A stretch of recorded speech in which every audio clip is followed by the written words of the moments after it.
Bienvenue dans cette vidéo dont le sujet est la géographie du Kazakhstan. Sa géographie est assez particulière, mais c'est surtout d'un point de vue démographique que le Kazakhstan est original. Et je vais vous poser une question. Est-ce que vous savez qui habite le Kazakhstan? Qui sont les habitants du Kazakhstan? Ce qui est original, c'est que sa démographie a totalement été bouleversée pendant ces 30 dernières années, mais je vais en reparler plus tard. La vidéo est divisée en plusieurs chapitres, et je vais commencer par un petit aperçu historique. Chapitre 1. Histoire. Il existe une région dans le monde qu'on appelait le Turkestan.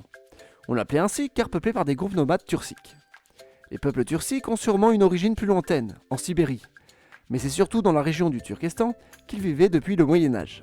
Beaucoup de ces populations ont été capturées et réduites en esclaves pour être renvoyées vers l'Anatolie. C'est pourquoi aujourd'hui on trouve des pays turcophones dans cette région. La Turquie par exemple, ou l'Azerbaïdjan. En ce qui concerne le Turkestan, il était islamisé puis au XIXe siècle, deux pays l'ont colonisé. La Russie à l'ouest et la Chine à l'est. Les territoires russes ont été transformés en républiques socialistes au sein de l'Union soviétique, dont le Kazakhstan. Ces républiques sont devenues indépendantes en 1991. Le Kazakhstan est un pays indépendant depuis 1991. Chapitre 2. Les régions peuplées. Voici une carte du Kazakhstan toute simple. Ici c'est Nur-Sultan, la capitale. On peut voir qu'elle est plutôt bien située, au centre-nord du pays. Je vais rajouter deux pays voisins, l'Ouzbékistan et le Kirghizistan. Tous les deux sont au sud. Avec cette carte très simple, on peut voir que la frontière est ici. Maintenant, je vais rajouter quelques villes importantes. Tout d'abord, les deux capitales. Celle de l'Ouzbékistan, Tachkent, 5 millions d'habitants, et celle du Kirghizistan, Bishkek, 1 million d'habitants. Ensuite, je rajoute les deux plus grandes agglomérations du Kazakhstan. Almaty, 2,5 millions d'habitants, et Chimkent, 1,8 million d'habitants. Comme vous pouvez le remarquer, ces quatre grandes villes sont toutes situées à proximité de la frontière, car c'est la frontière politique. Pour mieux comprendre celle du Kazakhstan, il faut regarder celle naturelle. Ici au sud, nous avons des grandes montagnes. C'est le massif du Tian Shan. On y trouve la plus haute montagne du Kazakhstan, le Khamtengri, 7010 mètres. Au nord, on trouve deux lacs, le lac Balkaj et la mer d'Aral. Et ailleurs, c'est le désert. C'est donc le sud, la région importante du Kazakhstan. Et historiquement, c'est là que vivaient les différents peuples nomades. L'Union soviétique a créé une frontière pour séparer les différentes ethnies. Aujourd'hui, la moitié de la population du Kazakhstan vit dans ces provinces au sud. Mais dans les années 70, c'était seulement un tiers de la population qui y vivait. En effet, si je prends toutes ces provinces au nord et à l'est, dans les années 70, elles représentaient plus de 40% de la population du pays. Aujourd'hui, c'est descendu à 25%. Mais que s'est-il passé? Je vais en parler après. D'abord, sachez qu'en plus de Nur-Sultan, 1,2 million d'habitants, on trouve une autre grande ville dans la région. C'est la ville de Karaganda, un demi-million d'habitants. Le sud et le centre-nord sont les deux grandes régions peuplées avec les principales agglomérations.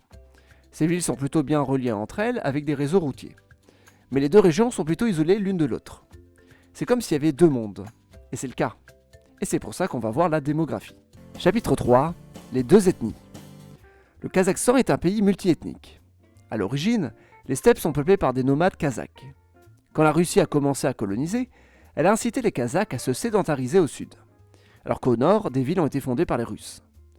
La Russie a mis en place plusieurs politiques pour inciter les Russes à venir vivre dans ces régions. Les steppes kazakhs du nord sont la première zone colonisée par les Russes, et c'est pour ça qu'elle a été beaucoup plus russifiée. Après la Seconde Guerre mondiale est mise en place la campagne des terres vierges. L'Union soviétique incite de nombreux Russes à aller vivre au Kazakhstan pour augmenter les récoltes. Une petite ville au centre-nord du pays se développe dans les années 50, c'est Akmola. En 1897, on peut dire que plus de 80% de la population du Kazakhstan était kazakh. Mais il y avait déjà une communauté russe non négligeable. Ensuite, la population kazakh va baisser jusque dans les années 40. Beaucoup de Kazakhs partiront vivre ailleurs dans l'URSS. Et au contraire, la population russe augmente. En 1959, 60% de la population du Kazakhstan est d'origine européenne. C'est surtout des Russes, mais on compte des Ukrainiens, des Allemands et des Biélorusses. La plupart des Allemands sont des Allemands de Russie, qui ont été déportés vers le Kazakhstan. Le Kazakhstan est donc une colonie de peuplement. Mais dans les années 60, les natalités baissent chez les Européens. La population kazakh augmente petit à petit. En 1989, les Kazakhs sont légèrement plus nombreux que les Russes. Ils sont devenus la première communauté dans les années 80. Mais si on additionne Russes, Biélorusses, Ukrainiens et Allemands, les Européens représentent toujours la majorité de la population. Après l'indépendance du Kazakhstan, il va y avoir beaucoup de changements. D'abord, c'est les Allemands, Ils sont presque 1 million, ils partent presque tous. La plupart vont migrer en Allemagne. La population russe diminue aussi, tout comme celle ukrainienne et biélorusse. La population russe est divisée par 2, celle ukrainienne et biélorusse divisée par 3. Il y a une grande émigration. La population du Kazakhstan chute dans les années 90, mais heureusement, il y a 2 solutions. La première, c'est la natalité qui reste élevée, et la seconde, c'est l'immigration. Beaucoup de Kazakhs étaient partis ailleurs dans l'URSS, ils sont revenus dans les années 90 et 2000. Aujourd'hui au Kazakhstan, 70% de la population est kazakh et 20% est russe. La population a été métamorphosée. Voilà pourquoi le sud, qui comptait 1/3 de la population totale du Kazakhstan, est passé à la moitié. Et les provinces du nord et l'est, qui comptaient 40%, sont passées à 25%. C'est des Russes qui sont partis et des Kazakhs qui sont arrivés. Chapitre 4, le territoire. Le Kazakhstan a une politique de migration interne. Son objectif est de dominer son territoire, et il y en a 2 importants. Au nord et nord-est, c'est des régions où vivent les Russes. À l'ouest, c'est là où il y a le pétrole. Heureusement pour le Kazakhstan, les régions à l'ouest n'ont jamais été très peuplées par les Russes. Ces régions ont vu leur population doubler en 30 ans grâce à des politiques de migration interne. La ville d'Aktobe faisait 260 000 habitants en 2010, soit à peu près la même population que 20 ans plus tôt. En 2020, elle a atteint le demi-million. Il y a une grande migration vers cette ville depuis 10 ans. Le Kazakhstan veut y développer une grande agglomération pour peupler l'ouest du pays. Sur la mer Caspienne, on trouve 2 grandes villes, Atiraou et Aktaou. La région du nord est plutôt russe, et certaines villes sont encore majoritairement russes aujourd'hui. C'est le cas de Petropavl, une ville de 200 000 habitants tout au nord, et Uskhemen, 300 000 habitants à l'est. Afin d'éviter que cette région au nord puisse faire sécession, le Kazakhstan a décidé de faire de la ville d'Akmola sa capitale, à la place d'Almaty. Elle est renommée Astana, et depuis 2019, Nur-Sultan. C'est aujourd'hui la 3e agglomération du pays, et c'est une ville majoritairement kazakh. Cette ville a un style futuriste et symbolise la réussite grâce au pétrole. Le pétrole est à l'origine relié avec la Russie grâce aux oléoducs, notamment vers Samara.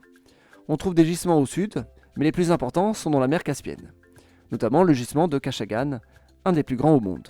Avec ces oléoducs, le Kazakhstan est dépendant de la Russie. C'est pourquoi en 2006, un oléoduc a été construit entre l'Azerbaïdjan et la Turquie. Il permet au Kazakhstan de relier Bakou et d'éviter de passer par la Russie, et en même temps de se tourner vers l'ouest et le monde turc.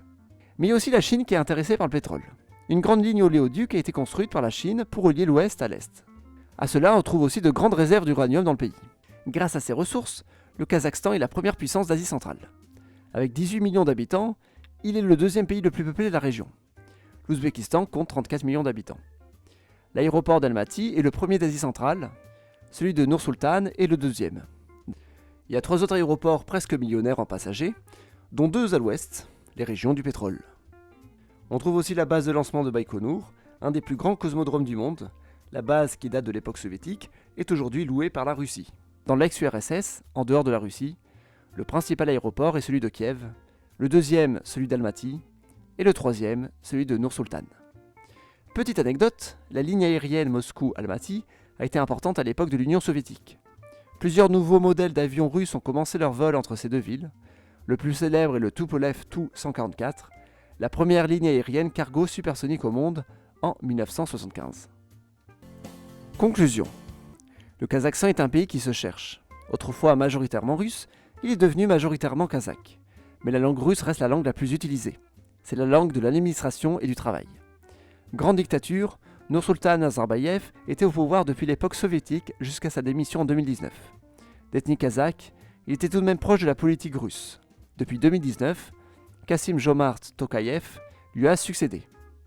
En 2021, le Kazakhstan est devenu une destination phare pour le minage de crypto-monnaies, ce qui a entraîné une terrible hausse de la consommation électrique. La hausse des prix énergétiques a entraîné des révoltes en janvier 2022 contre le régime autoritaire. La Russie, plus grand allié du Kazakhstan, a dû intervenir. Le Kazakhstan n'a jamais connu de guerre ethnique entre Russes et Kazakhs, et pour le moment, ça s'est toujours bien passé. Mais il est clair que la grande proportion de Russes empêche le Kazakhstan de s'éloigner diplomatiquement de la Russie. En attendant, le pays continue de s'émanciper, mais on ne sait pas, avec la nouvelle présidence et les révoltes anti-autoritaires, si la cohésion ethnique va toujours se maintenir. Et bien voilà, c'est tout ce que j'ai à dire sur le Kazakhstan. Abonnez-vous, mettez un pouce bleu, merci beaucoup, et à jeudi prochain.